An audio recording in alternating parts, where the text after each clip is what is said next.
Olá, pessoal! Estamos aqui começando mais um episódio da Psicocast 360, trazendo uma convidada muito especial, que eu vou apresentar agora para vocês. Me chamo Martina, faço parte da equipe da Psico 360 e aqui a gente fala sobre avaliação de fatores psicossociais, saúde e segurança no trabalho. E hoje nós vamos falar sobre o ESG e os fatores de riscos psicossociais. Então, vamos conhecer a nossa convidada. Nossa convidada de hoje, Fernanda Rios. E eu trouxe aqui para vocês um pouquinho do currículo da nossa convidada, que não é nem um pouquinho fraco, hein? Vou falar aqui para vocês. A Fernanda, ela é especialista em ESG, governança e sistemas de gestão, com mais de 20 anos de atuação na indústria, aqui no Amazonas, diretora de governança da ABRH do Amazonas, head de ESG, CEO da Rios F5 Consultoria, professora e palestrante e é coautora dos livros Mulheres de Sustentabilidade, RH na Prática, ESG, e foi reconhecida entre as 100 pessoas mais influentes no Brasil em 2026 por sua contribuição à sustentabilidade, governança e desenvolvimento da Amazônia. Fefe, muito bom ver você aqui com a gente. Eu chamo a Fernanda de Fefe, né? Então, me sinto à vontade chamando ela assim. Então, já conheço a Fernanda já há um tempinho. Então, Fernanda, para a gente começar hoje a nossa noite falando um pouquinho sobre o ESG, precisamos saber o que é o ESG. Conta aí para gente. Primeiro, boa noite, Martina. Obrigada pelo convite de estar compartilhando um pouquinho desse conhecimento. Parabéns por esse projeto lindo aí. Obrigada, né? Fê. Que é o Psico 360. Isso. Né? Que tem levado aí para o Brasil, não só para a região amazônica, Sim. né? Sobre esse assunto que é tão importante, que são os riscos psicossociais, que agora, porque está sendo legislado, multado, Sim. mas vocês têm falado disso aí há mais de 2 anos, Sim. né? Eu acho que surgiu em 2020... Foi ano passado. O ano passado, né? Em 2025, né? Mais latente aí, com especialistas de áreas diferentes, diversas, né? E obrigado aí pelo convite para a gente falar de ESG. Bem, o ESG começou a se falar no Brasil pós-pandemia, lá em meados de 2020, 2021. Mas o ESG, ele surgiu em 2004 no mundo, né? Vem da sigla ambiental, social e de governança. O ESG, ele é voltado para os negócios. Então, quando a gente fala de ESG, a gente está falando desses 3 pilares para os negócios, é voltado do business. E ele surgiu, por incrível que pareça, do mercado financeiro. Sim. Muita gente acha que o ESG está linkado aí à causa somente, à causa ambiental. Mas ele veio da necessidade dos bancos e das seguradoras começarem a cobrar também dos negócios questões sociais, ambientais e de governança. Sim. A pandemia fomentou muito isso, né? Isso, exatamente por isso. Porque a gente não estava preparado para a pandemia, né? As empresas, elas só viam os negócios voltados pelas questões financeiras. E aí a pandemia veio dizer, e agora? Como é que vai ser? Né? Como que a empresa vai sustentar e como que as empresas vão olhar para as questões de riscos. E riscos sociais, ambientais e de governança. E a gente falando aqui de risco psicossocial. Sim. E o ESG fala muito das questões sociais, do risco social do negócio. Sim. E aí a questão psicossocial entra dentro do ESG, né, Fê? Quando fala do social, né? Do social.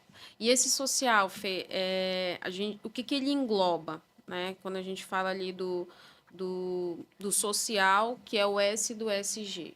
Então, o social, ele tem 2 vertentes, né? A vertente externa, que a gente fala, do risco social externo, que é como que a empresa ela está preocupada com a sociedade, com a comunidade na qual ela está inserida, né? E tem a questão interna, que eu acho que é muito importante, porque o principal ativo de uma organização não são as máquinas, são as pessoas, e são os riscos dentro da organização, né? O risco de saúde e segurança do trabalho, o risco de você manter as pessoas seguras psicologicamente, e agora com o risco psicossocial, que é a segurança psicológica, e como que as empresas elas estão preocupadas como vai ser a continuidade no negócio com relação às pessoas.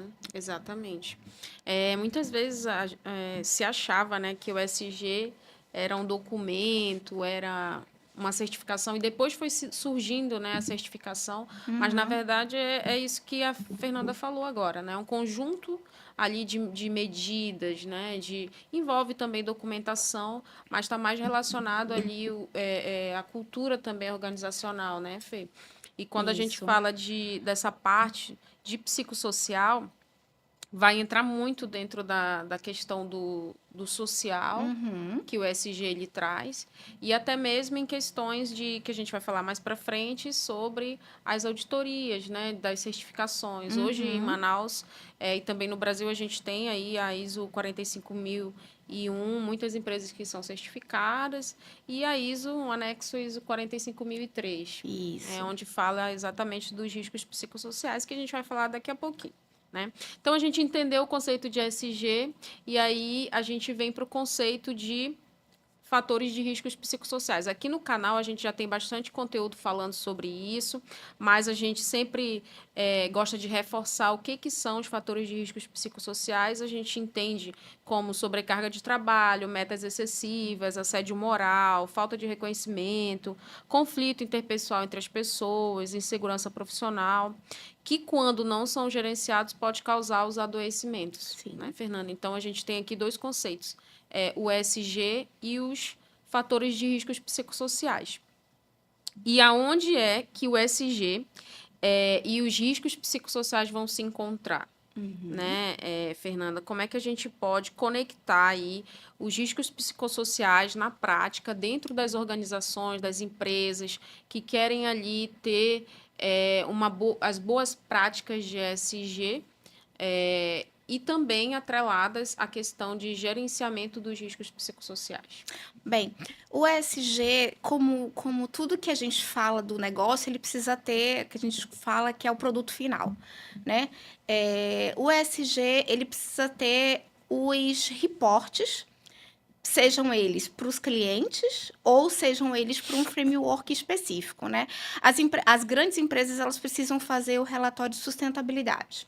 E aí, nesse relatório, a gente precisa prestar conta de como que as empresas elas estão gerenciando o ESG. E quando a gente fala do social, como que ela está gerenciando os riscos psicossociais. E a gente fala também de como que ela está aportando o investimento, né? Esse dinheiro, de fato, o budget, com a gestão do risco psicossocial. E a gente fala principalmente como que essas empresas estão prevenindo esses riscos, né? De que forma ela está fazendo essa prevenção para garantir que não tenha um passivo trabalhista relacionado às questões psicológicas. Sim. Então, o ESG, ele pede que a gente faça esse reporte de como a organização está fazendo essa gestão social, inclusive essa gestão do risco psicossocial. Isso mesmo. Durante a minha caminhada também dentro das indústrias, sempre vinha ali da alta gestão, ali do departamento gerencial da empresa, Fernanda, alguns formulários que a gente tinha que preencher, que era justamente para os investidores, né? Para os investidores, a respeito, por exemplo, de afastamentos, quantas reclamações trabalhistas, quantos acidentes aconteceram num determinado período, quantos adoecimentos, quantas CATs foram abertas. E nesse contexto, quando o time de SESMIT ele recebe esses formulários, que muitas vezes tem esse cunho que a Fernanda falou agora, de reportar isso para os investidores, é aí que o ESG está acontecendo. Porque nenhum investidor vai querer investir em uma empresa com alto índice de absenteísmo, adoecimento. Então, é aí, né, Fernanda, que existe esse link, né, Isso. psicossocial da saúde e segurança com o ESG. O SG, ele é mandatório também que as organizações elas façam a due diligência. Uhum, Não só a diligência financeira, mas a diligência ambiental e social. E nessa investigação da due diligência, ela vai verificar quanto de reclamação trabalhista uhum, voltada para as questões psicológicas as organizações têm e como elas foram tratadas, né? Como que foi remediada. Infelizmente, a sim, gente está falando já na outra ponta, né? é, Mas o mais importante é como que essa empresa ela fez essa diligência relacionada às questões de saúde e segurança do trabalho e principalmente como que ela está vendo esses afastamentos das empresas por burnout, né, uhum, por doenças psicológicas, não só o burnout, né, mas tudo aquilo que volta à questão psíquica, como que essas organizações elas trabalharam nesses afastamentos e nesses uhum, acidentes relacionados às questões psicológicas. perfeito. A Fernanda falou um ponto bem importante, que é a questão das diligências, Uhum, né, Fê?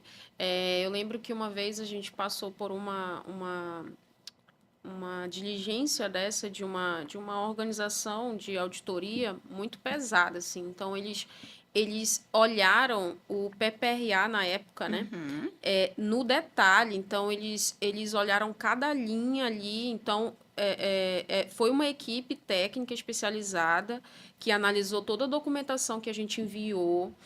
E ele, gente, assim, uma equipe extremamente especializada na área de saúde e segurança. Então, eles uhum. olharam o PPRA no detalhe, olharam todos os relatórios que a gente enviou, os indicadores, e eles foram pontuando aquilo Sim, ali e deram um prazo para a gente ali se adequar como organização, é, condicionando o investimento, né, na correção daquelas não conformidades identificadas. exatamente. Acontece bastante nas empresas que são multinacionais, que vão ser ou vendidas, ou acontece os spin-offs, ou faz as fusões, né? Uhum, A gente teve as grandes casos, por exemplo, a Avon, a Natura comprou a Avon. Ou uhum, a gente teve a fusão de uma empresa de tecnologia que fazia um negócio de bateria e resolveu fazer carregador. Então, quando uhum, acontecem as fusões, elas fazem essa due diligência que uhum. investiga também as questões do PPRA, que agora é o PGR. PGR, né? O próprio PCMSO faz essa conexão de, opa, você tem um plano aqui no teu risco, como que você tratou? Porque não Isso. adianta só planejar. Ah, eu vou fazer um planejamento, mas como que você executou? E principalmente, teve efeito? Eu reduzi Isso. o risco? Isso mesmo. Isso aí, gente, é muito importante, né? Para quem trabalha diretamente aí dentro das organizações, quem também não conhece como que é na prática trabalhar com SG, é exatamente isso, né? Uhum, São várias ações que acontecem dentro da empresa que caem muitas vezes no colo do SESMIT, né? Do técnico de segurança, do engenheiro de segurança ali, do gestor da área de SESMIT, e muitas vezes não há esse conhecimento, essa informação e linkar, né? Que aquilo que eu estou ali reportando pode impactar, ter um resultado exatamente. dentro da organização que eu atuo. E falando aí um pouquinho de alta gestão, vamos falar aqui sobre o papel da liderança, né, Uhum, Fê? É, não existe SG forte sem liderança consciente. não. Né? Isso aqui é uma frase que ecoa bastante dentro do nosso contexto aqui da saúde e segurança, porque cultura de segurança é top-down, né? Então tem que Uhum. vir ali da gestão para as demais áreas da organização. E aí, Fernando, o que que você pode dizer a respeito do papel da liderança no desenvolvimento do ESG e até mesmo no fomento, né, da cultura ESG, de uma organização que tem boas práticas em ESG e também fazendo a boa gestão dos riscos psicossociais, já que também está atrelado ao ESG. Primeiro, Martina, a organização ela precisa, no planejamento estratégico, definir essas questões de riscos. Sejam elas riscos de ESG dos outros pilares, mas o nosso foco aqui é no risco social, dentro da estratégia, né? Desde como a liderança, ela vai desenhar a estratégia, seja para 1, 2, 5 anos, e envolver essa liderança. Por quê? Porque a liderança é o exemplo. Não faz sentido se o líder daquele departamento ele não vai cascatear essas boas práticas com os seus liderados. E, principalmente, quando a gente fala de risco psicossocial, o como que essa liderança está tratando os seus liderados. A gente sabe que, infelizmente, o maior índice das questões de burnout é a liderança tóxica, principalmente. E aí a gente tem essa questão de geracional também. Às vezes o líder ele está numa geração diferente do seu liderado e às vezes ele não consegue ter essa comunicação de forma não violenta para que o seu liderado não entenda que ele está sendo assediado. Principalmente, quando a gente fala aí, e o ESG também tem a questão que a gente linka, que é o viés que a gente costuma linkar entre o social e a governança, que são as questões de compliance, né? Com os canais de ética e de denúncia, que ele resolve, eu costumo falar que é uma ferramenta de ESG maravilhosa, que são os canais de denúncia, os canais de ética, porque ele mata 2 coelhos, né? Ele resolve a questão dos riscos psicossociais, porque é um plano de ação para que as empresas, para que as pessoas se sintam confortáveis em declarar um assédio moral, né? Ou um maltrato, uma liderança tóxica que fez uma conduta que prejudicou o colaborador, e ele também serve para ser transparente, né? Ou seja, para uma denúncia de corrupção. Então, eu costumo falar que o canal de ética, ele acaba ajudando os 2 pilares. Então, incentivar também que os seus liderados usem os canais de comunicação e que, de fato, se o liderado sofrer um assédio moral, ele não vai ter represária. Que eu acho que a grande preocupação hoje, e muitas vezes causa essa comunicação, o liderado, às vezes, recebe uma tratativa de um assédio moral mesmo e tem medo de reportar, porque acha que vai ser demitido, né? Acha que vai ser advertido e acaba convivendo com isso e isso vira uma bola de neve. E aí que acontecem as doenças psicológicas. Exatamente. Muito, muito legal isso, Fê, que você falou, porque o que acontece, gente? Isso aqui que a Fernanda falou é muito importante, porque, imagina, a gente está falando aqui de gerenciamento de risco, saúde e segurança dentro do pilar S do ESG. Mas quando a gente trabalha a questão de governança, a gente também tem questões que vão envolver a saúde e segurança. A própria NR1 hoje, ela prevê a questão tanto do assédio, canal de denúncias passou a ser praticamente obrigatório, normativo, porque é algo também que, em uma fiscalização, isso também já está sendo solicitado pelos fiscais do trabalho, a questão do canal de denúncias, e não é qualquer canal de denúncias, como a Fernanda falou, precisa garantir o anonimato, precisa ter uma rastreabilidade ali daquela denúncia para verificar se foi tratada, se teve feedback para o funcionário. Então, é muito bacana porque aí, né, Fernanda, a gente acaba entendendo que a questão de saúde e segurança, as normas regulamentadoras e a questão dos fatores de riscos psicossociais também impactam no G, né, que é a governança do ESG. E aí a gente não tem somente a questão do assédio, tem outras questões também que vão envolver a questão de compliance, né? Entre ali a gestão também, que já entra em outra seara.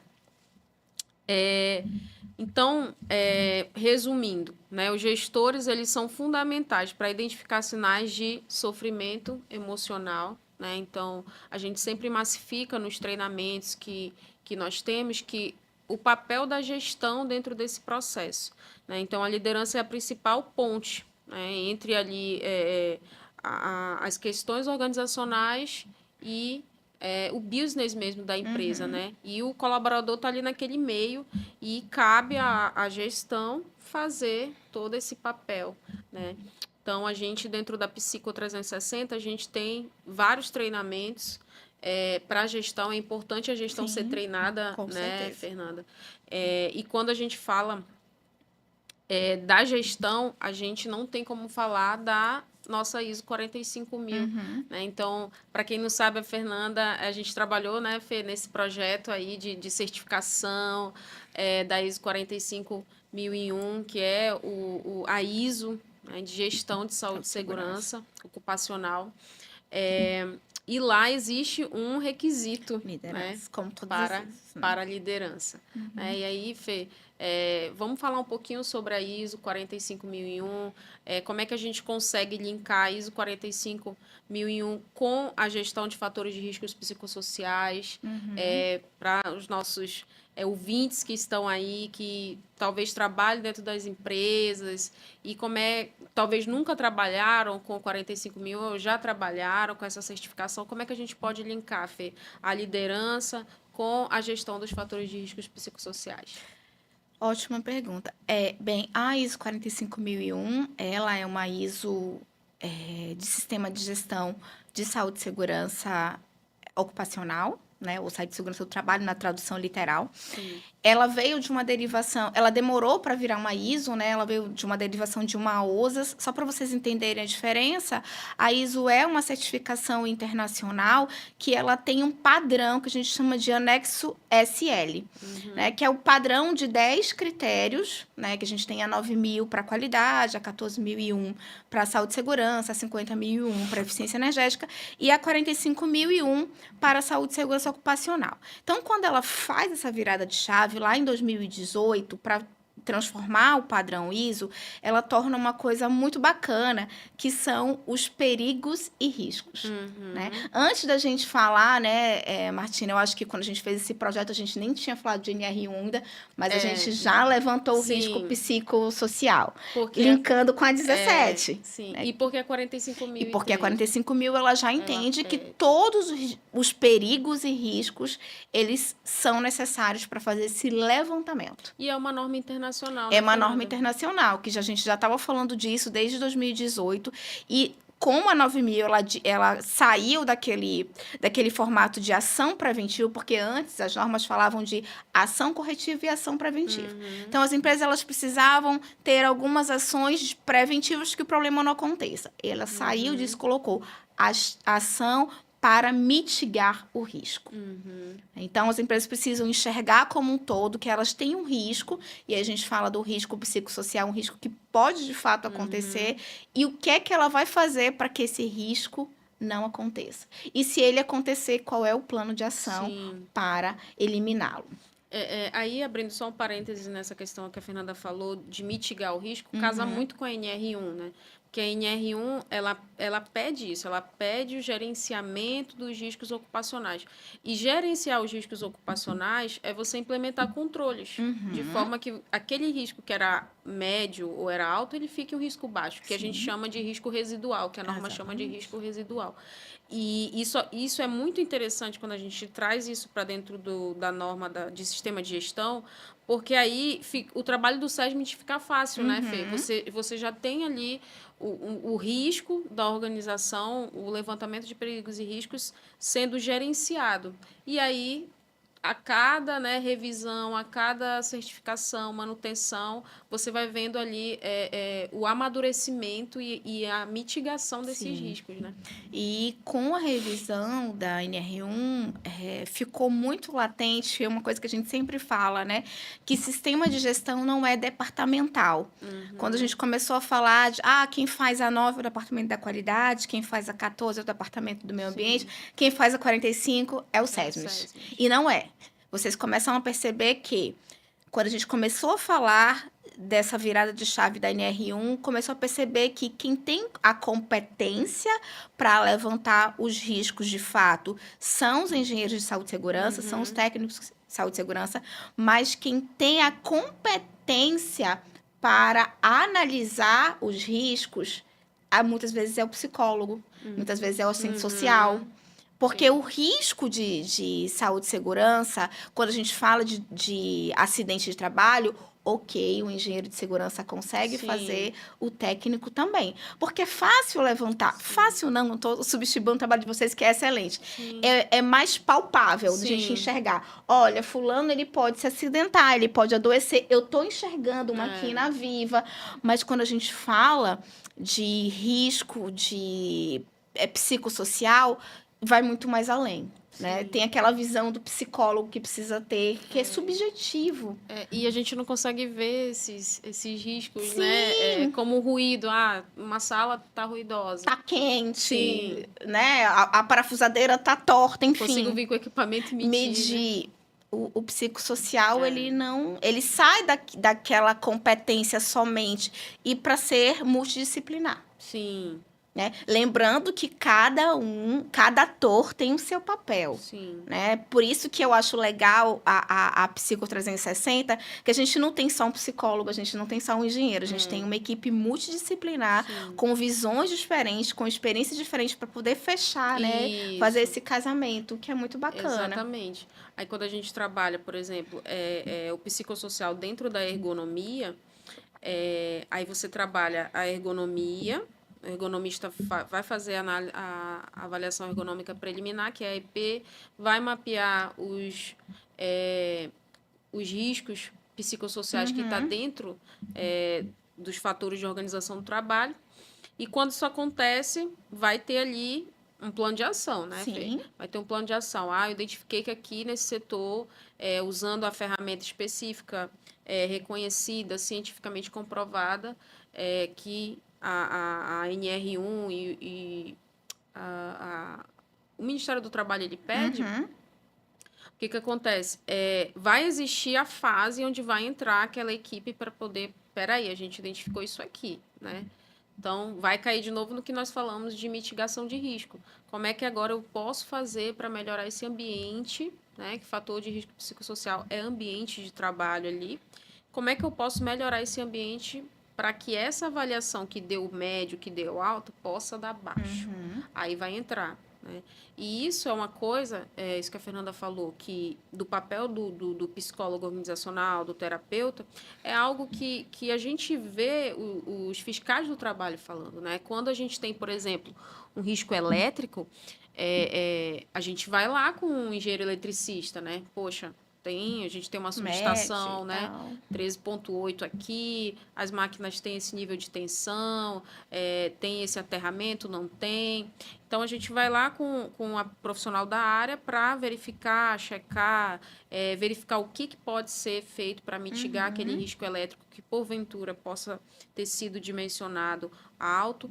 E aí, quando a gente vem para o psicossocial, é a mesma coisa, né? Preciso pegar essa equipe ali, uma pessoa onde vai me dizer, olha, meu risco é esse, eu preciso trabalhar dessa forma. E é assim mesmo que a Psico 360 trabalha.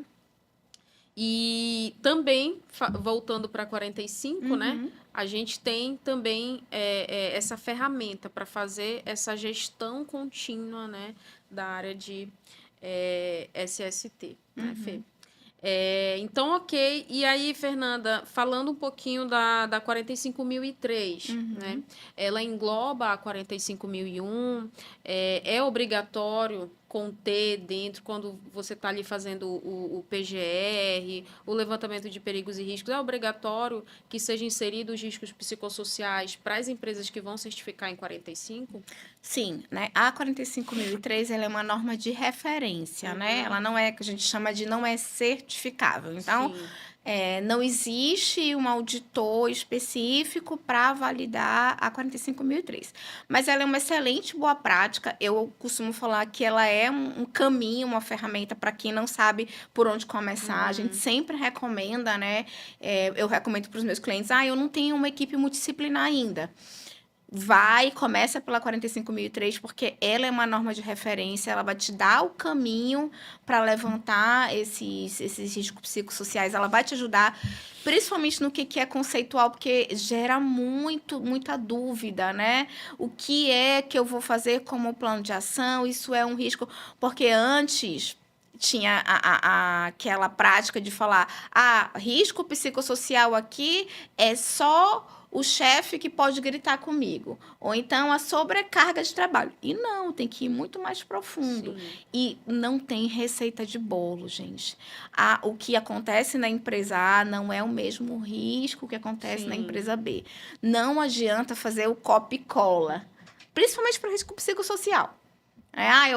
Aquele risco que eu vi na empresa. Não, precisa principalmente entender o contexto da organização. Sim.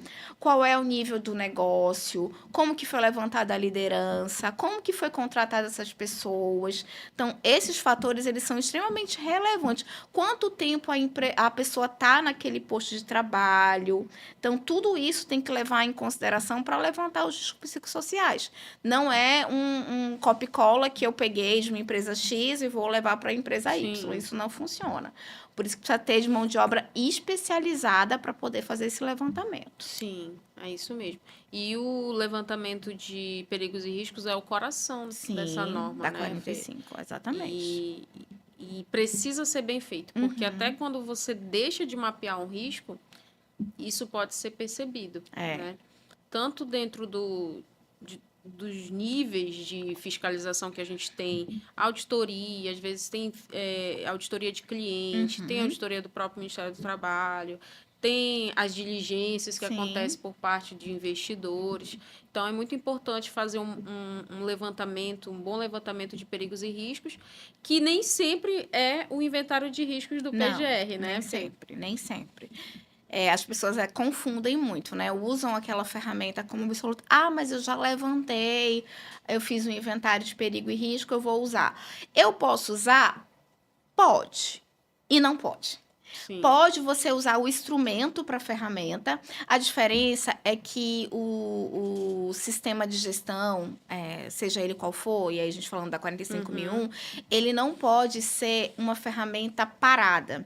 Porque normalmente quando a gente faz o inventário, a gente faz uma vez ao ano, ou 2 vezes ao ano, e acabou. Eu já fiz, igual eu já fiz, vou fazer o meu PPRA, Sim. né? Fazia uma vez no ano, 2 vezes no ano, acabou. Eu não vou mais mexer nisso. E para o sistema de gestão, ele precisa ser uma coisa mais dinâmica. Eu preciso estar o tempo inteiro, é uma ferramenta viva, né? Mudei o layout de linha, vou lá e reviso. Sim. Contratei novas pessoas, vou lá e reviso. Demiti e contratei gestor, gente. Crucial. Vou lá e reviso o meu levantamento de perigo e risco. Não tem problema de usar o mesmo instrumento, desde que ele contemple tudo que é 45.000 peças. Não tem problema. Mas a dinâmica precisa ser diferente. Eu preciso estar o tempo inteiro observando. Inclusive, até para ação corretiva. Tive uma não conformidade no meu processo produtivo. Não conformidade de qualidade, tá? E aí, nessa não conformidade, eu percebi que o problema aconteceu porque eu tava com uma luz maior que o inspetor não viu. Isso é um problema só de qualidade? Não. Eu fechei a minha não conformidade. Qual foi a causa raiz? Eu não fiz uma cuidade visual no inspetor. Ou então o inspetor estava trabalhando sob pressão porque eu tinha que entregar para o cliente. São questões psicossociais que precisam ser relevadas. Sim. Fechei essa não conformidade, eu vou lá. Isso estava contemplando no meu levantamento de perigo e risco? Sim. Às vezes não estava. Então, até quando eu fecho as não conformidades, eu preciso voltar lá no meu levantamento de perigo e risco e fazer o cross-check. Sim. Então, é uma ferramenta viva. Pode ser usado o mesmo instrumento? Pode, desde que eu fique o tempo inteiro observando. E até quando acontece um acidente ou uma doença, né, Fê? Isso a NR1 também, ela já aborda bastante. Porque o que acontece, gente? Uma coisa é o PGR, o levantamento de perigos e riscos, outra coisa é o gerenciamento dos riscos ocupacionais, né, Fê? Então, a gente tem que levantar a mão para o céu quando tem uma empresa que está certificada na 45, porque você já tem um norte. Né? Você já tem um norte. Não é que a empresa vai ser perfeita, todos os processos vão ser maravilhosos, mas você já tem um norte ali.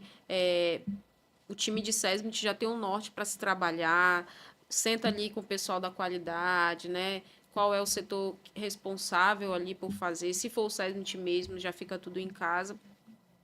Mas é muito importante, assim, a 45, né? Empresas que não têm, é importante ter, porque ela puxa muita coisa que está na NR1 e também a questão dos psicossociais. Exatamente. Então, ela já adianta muito a empresa, né? E aí, vamos falar um pouquinho também sobre a questão que a gente já abordou aqui, que é o GRO. Que é o gerenciamento dos riscos ocupacionais. Então, hoje, muitas pessoas confundem, né, complicam. Como é que eu vou fazer a gestão dos riscos psicossociais na minha empresa? E aí, quando a gente traz a questão do ESG, é importante até a gente ter ali um time, né, Fê, assim, multidisciplinar, onde eu consiga ali ter boas práticas. O que eu posso levar da saúde e segurança para o ESG? O que o ESG pode trazer para dentro do GRO? Então, a Fernanda, ela é especialista em ESG. Então, aqui em Manaus, eu acredito que seja a nossa referência, né?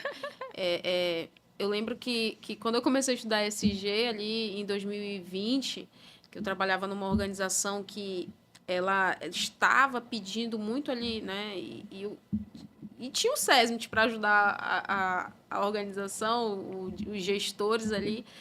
Então, eu lembro que eu estudei bastante, fiz até um artigo sobre isso na pós. E aí, o que é que acontece? Existe dentro do ESG algumas ferramentas, né, indicadores, onde você pode trazer ali para dentro da saúde e segurança. Então, falando assim para a parte prática mesmo, né, Fê? Que a Fê é consultora, mas ela também, né, faz alguns documentos, elabora, né, alguns relatórios. Então, dentro do ESG, né, das ferramentas que existem, da documentação, o que a gente pode trazer aí para a saúde e segurança? Então, pensa assim numa empresa que já tem ali um comitê de ESG, né, ou já tem ali uma pessoa que cuida do ESG. Qual é a relação ali da saúde e segurança do time de SESMIT com esse departamento ou com a pessoa que cuida do ESG? Primeira coisa que quando a gente vai implementar uma jornada ESG, a gente precisa definir quais são os temas materiais, né? A famosa matriz de materialidade. Quando a gente vai definir esses temas materiais, a gente precisa fazer o que a gente chama de survey, né? A pesquisa com os stakeholders. E muitos desses temas materiais estão atrelados à saúde e segurança ocupacional. Então, rapidinho, Fê, a matriz de materialidade é o ponto 1. Isso, é o ponto 1. Porque a matriz de materialidade ela vai me dar insumos para eu executar os projetos. Então, só faz sentido eu executar, é aquela coisa que eu falei da receita do bolo, né? Depende do contexto da organização. Uma empresa fabricante de motos, ela vai ter materialidade diferente do que um escritório de contabilidade, do que um shopping center. Então, primeiro, precisa enxergar para dentro do contexto da organização e definir quais são os temas materiais. Então, vamos definir temas materiais de saúde e segurança. Quais são os principais riscos? E aí a gente vai para o risco. Quais são os principais riscos de saúde e segurança que eu tenho dentro de uma organização? Numa hidrelétrica, numa mineradora, eu tenho temas materiais diferentes. Né? Para uma empresa, um escritório jurídico, eu tenho temas materiais diferentes. Coincidentemente, o tema psicossocial ele é para qualquer tipo de organização. Mas aí onde tem pessoas, onde né, tem pessoas, a não ser que seja até uma, sei lá, uma empresa que só tem robô. Aí talvez o tema psicossocial seja diferente. Mas até nisso, né? Quais são os fatores psicossociais que vão afetar mais, por exemplo, para quem trabalha numa mineradora? São fatores diferentes. Às vezes a pessoa trabalha embarcado. Sim. Então, o fato dela estar longe da família tem um fator psicossocial diferente. Para uma pessoa que trabalha no segundo turno, que tem uma privação de sono. Então, a questão dos turnos, exatamente, né, a questão dos turnos, né? Ou trabalha aquela jornada 12 Por 36. por 36. São fatores psicossociais que vão afetar diferente. E tudo isso a gente vai levar para o tema de materialidade e começar a trabalhar nesses projetos do ESG em cima dos principais temas de materialidade. Por isso que tem que ter essa conversa. A gente costuma falar que normalmente nas empresas não tem uma pessoa só que cuida de um ESG. Você falou bem, eu tenho um comitê, né? Eu tenho um cara que é especialista nas questões sociais, eu tenho um cara que é especialista nas questões de governança, eu tenho um cara que é especialista nas questões ambientais. E eu tenho aquele cara que vai fazer a gestão sobre tudo. Ou o consultor, né? Mas por isso eu tenho feito esse papel. Hoje eu tenho feito esse papel de ser o consultor que tenho norteado as equipes multidisciplinares para seguirem esses projetos. Une todas essas equipes, monta o que tem. A gente faz o comitê e aí dou o norte para as empresas seguirem o framework específico. Muito bom. Então, é assim que a gente tem trabalhado. Muito show. Quando a gente entende essa questão do comitê SG, né, então, eu já vi muito as pessoas do CERMIT fazerem parte mesmo, né? Do SG, às vezes, meu Deus, o que eu estou fazendo aqui? Será que o meu lugar está aqui no SG? Não. A gente da saúde e segurança tem o S aí inteiro pra gente, né? Todinho. A gente relatório, documento, adequação, auditoria, certificação. Então, é muito, muito bacana. A gente entende que o primeiro passo, né? Quando a gente quer ali trabalhar com SG dentro de uma empresa, ou você está entrando numa empresa aí que, poxa, essa empresa aqui, sei lá, tem o selo SG, porque às vezes a pessoa fala, a tua empresa é SG? Acho que não tem isso, né? Todo mundo é SG. Né? Todas as empresas são SG. O que a gente tem agora é uma comercialização dos selos, né? Aí sim. tem o selo SG 360, que é um selo da certificadora Bureau Veritas. Tem o selo ABNT da PR 2030, que é uma norma, mas ela não é uma ISO, que é uma prática recomendada, que a gente chama, né? PR 2030, que é uma recomendação da ABNT, ela também tem um selo. E a gente tem uma iniciativa local, que é a Zona Franca Mais SG. Que são as empresas do Polo Industrial de Manaus que aderiram, abraçaram essa iniciativa. Mas não tem uma certificação ainda, né? A minha expectativa é que tenha, porque muitas organizações só fazem quando é mandatório, né? Infelizmente. E acontece muito na nossa área de saúde e segurança. E, às vezes, mesmo sendo mandatório, muitas empresas ainda, assim, esperam. Vou esperar chegar a multa, vou esperar chegar a fiscalização. Só que aí vem o engano, né, Fê? Porque quando chega ali a multa, todo o desgaste em torno de uma não conformidade, ou até mesmo de um acidente, todo aquele investimento, desvio de pessoal... parada de produção, tudo aquilo poderia ser investido em saúde e segurança. Exatamente. Então, eu sempre falo que saúde e segurança é investimento. E o ESG tem tudo a ver com saúde e segurança, com fatores de riscos psicossociais. E aí, Fernanda, para a gente já ir para o finalzinho aqui da nossa conversa, quero só dar uma informação, tá, gente? Você que ainda não... se inscreveu no nosso canal aqui da Psicocast 360, se inscreva, curta esse vídeo, compartilhe. A gente vai deixar nos comentários também o e-mail e telefone da Fernanda Rios.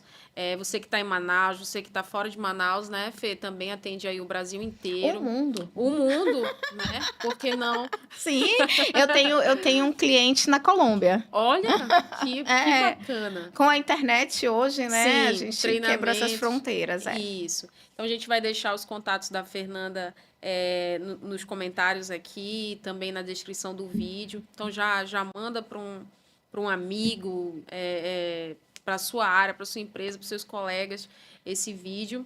E para fechar aqui a nossa conversa, poxa, eu não queria que acabasse, né, Fernanda? Para fechar a nossa conversa, eu queria que a Fernanda falasse, né, os principais benefícios de uma empresa investir em ESG, e aí puxando mais assim para o lado da questão do social. A gente sabe que o ESG, a gente tem a parte ambiental, então equipe aí que trabalha com meio ambiente, ESG, tem um pilar somente da área ambiental. E aí a gente tem o S e o G, que já envolve bastante coisa da saúde e segurança, né? Então, Fernanda, quais os benefícios que a gente pode, que uma empresa, uma organização, para a pessoa que está aí ouvindo a gente, de levar esse conteúdo, essa informação para alta gestão, até mesmo de fazer uma palestra de despertar, né? Talvez a pessoa que está ouvindo a gente aí trabalhe na área de RH, trabalhe na área de SESMIT, e aí talvez, né, já pode ter sido ventilado essa questão da ESG por lá.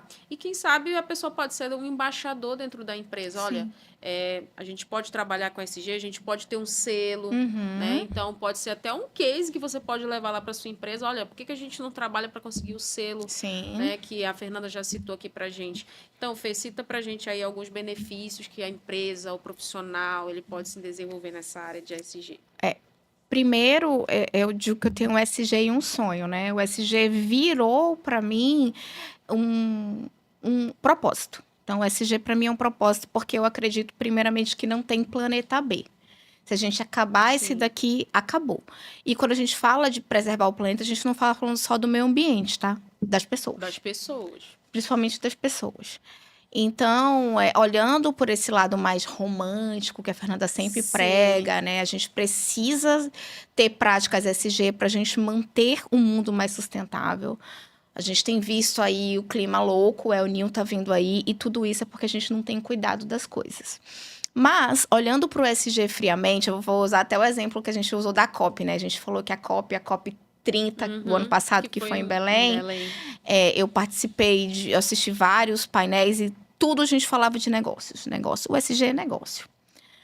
Então, os grandes investidores, eles têm aportado recursos somente para as empresas que têm selos de ESG, selos que a gente chama de selos verdes, não é porque quer dizer só ambiental, mas é selos de ESG. Os investidores e os clientes, a gente tem visto, para quem está aí, que a gente costuma falar de bem intermediário, né?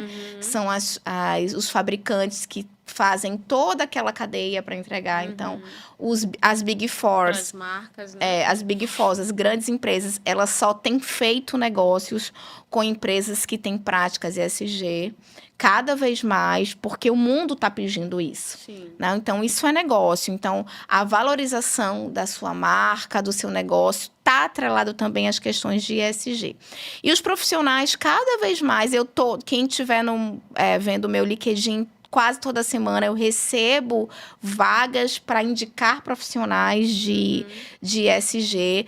Estão vindo muitas indústrias para o Polo Industrial de Manaus e essas indústrias também vão querer contratar pessoas especializadas em ESG ou especializadas em um pilar específico, porque também tem essa pegada. Então, eu acho que o presente, né? As empresas não tem mais retrocesso. Não tem mais ponto de retorno, daqui para frente. Então, não dá mais. É igual quando a gente começou a falar de qualidade há 30 anos atrás, né? Onde as empresas precisavam ter práticas de qualidade. Hoje é obrigatório. A gente tem um departamento específico, é praticamente o que roda as empresas, é igual às questões de ESG. Não dá mais para voltar atrás, não é questão política, não tem nada a ver. Eu sou apolítica, inclusive. É questão de que o ciclo está apertando, gente. É sobrevivência, empresas, né? A gente teve a pandemia aí, como a maioria das empresas não analisaram os riscos que a pandemia poderia ocasionar. Isso é ESG. Né? Quem estava preparado para perder pessoas? Quem estava preparado para fazer produção separada? Ninguém estava, ninguém pensou. E o ESG ele veio para mostrar isso. Então, é negócio mesmo. O ESG está atrelado ao business, ele está atrelado a finanças. Então, a gente tem aí linhas de crédito isso que eu ia falar, do BNDES, outros bancos, que eles pedem para as empresas, quanto mais práticas as empresas têm, menor a taxa de juros, né? Então, vira e mexe, eu recebo vários formulários de clientes, me ajuda a preencher, porque eu quero um financiamento, como é que eu posso fazer? Só que preencher, pessoal, o formulário é quando a prática já está implementada. A gente tem que pensar antes. É começar a ter práticas para a gente poder dar o check lá nos formulários, né? Então, é fazer a estratégia do ESG e, pelo amor de Deus, nada de greenwashing, né? Isso que eu tava aqui, ó, essa palavra na minha cabeça. Porque, assim, a gente que tá lá no campo, né, Fê? A gente que tá ali suando ali no operacional, no setor ali da área de segurança do trabalho, a gente às vezes vê isso, né? O greenwashing é aquela prática que as empresas têm de dizer, ó, tá tudo certo aqui no papel, mas quando vai checar, nada tá feito. A famosa lavagem verde, né? Exatamente. E aí, olha só, olha como isso é perigoso, né? Você vai lá, responde, chama o auditor, vai vir a auditoria, aí, né? Resolve toda a empresa, limpa tudo. faz as auditorias internas que não foram feitas. E o que acontece? Aquilo ali, né, é só uma maquiagem para esconder o real cenário. E quando a gente fala de saúde e segurança, isso vai afetar pessoas. Vai adoecer pessoas quando você deixa de mapear um risco, quando você deixa de levantar um perigo, quando você deixa de implementar medidas, e isso vai ter impacto direto no negócio, não tem jeito. E uma coisa que não dá para você jogar para debaixo do tapete. É difícil você ver, a gente até costumou falar, a empresa X tem um selo de ESG, mas tem 10 pessoas por afastamento por doença psicossocial. É um contrassenso. Né? Então, são coisas que não dá para esconder. Não adianta fazer publicações nas redes sociais, no LinkedIn, quando o auditor ou o fiscal vai lá e vê esses indicadores, né, de afastamento, de absenteísmo, de turnover. A gente fala, alguma coisa aqui está errada. Sim. Isso é fazer o greenwashing. Então, antes de você começar a publicar coisas, faça a tarefa de casa. Né? Toda empresa tem problema. Tem problema na sua empresa? Vamos trabalhar para diminuir esse risco? Todo mundo tem risco, gente. Levantar risco é muito importante. Mas de que forma eu posso trabalhar, desde que seja remediar? Porque às vezes o risco já aconteceu. Eu já estou com gente afastada. E o que eu posso fazer para que eu não tenha mais afastamentos? Sim. Então, é isso que é ser transparente. E aí a governança está muito atrelada. E aí entra de novo, né? Que a gente está batendo na tecla de gerenciar o risco, GRO, né, Fê? Isso. Porque o que acontece? Quando vem a fiscalização, precisa ser evidenciado o que está sendo feito para mitigar aquele... Opa, você pontuou um risco aqui alto. Às vezes as empresas têm medo de ter um risco alto, risco médio, mas o erro, né, ali, o medo tem que ser em não conseguir evidenciar o que você está fazendo para gerenciar aquele risco. Sim. Né? Ter risco alto, gente, não é um problema, não. O problema é você não ter ações de controle. Exatamente. Né, e ações para mitigar. Isso ter mesmo. risco alto. Por exemplo, uma mineradora, Vale da Vida. Imagina o risco que ela tem. É super alto. Não tem nada... É difícil ter o risco baixo, Exatamente. Né? Mas ela vai deixar de operar por causa do risco? Ou ela vai camuflar o risco? Não. Isso. Ela tem que trabalhar em ações para que esse risco não se materialize. Isso. Não se torne real. Isso mesmo. Né? Exatamente. Gente, quero deixar outro recadinho. A gente já está finalizando agora de verdade. Né? Podia ficar aqui até batendo essa conversa papo. aqui, gente, a gente já puxou tanto assunto aqui. Então, em outro momento a gente vem para falar. Com certeza vai ter uma parte 2, né, Fê? Por favor, estou à disposição. Uma hora é pouco. Mas já quero deixar um recadinho para vocês, falando aí um pouco de tudo que a gente está falando, de GRO.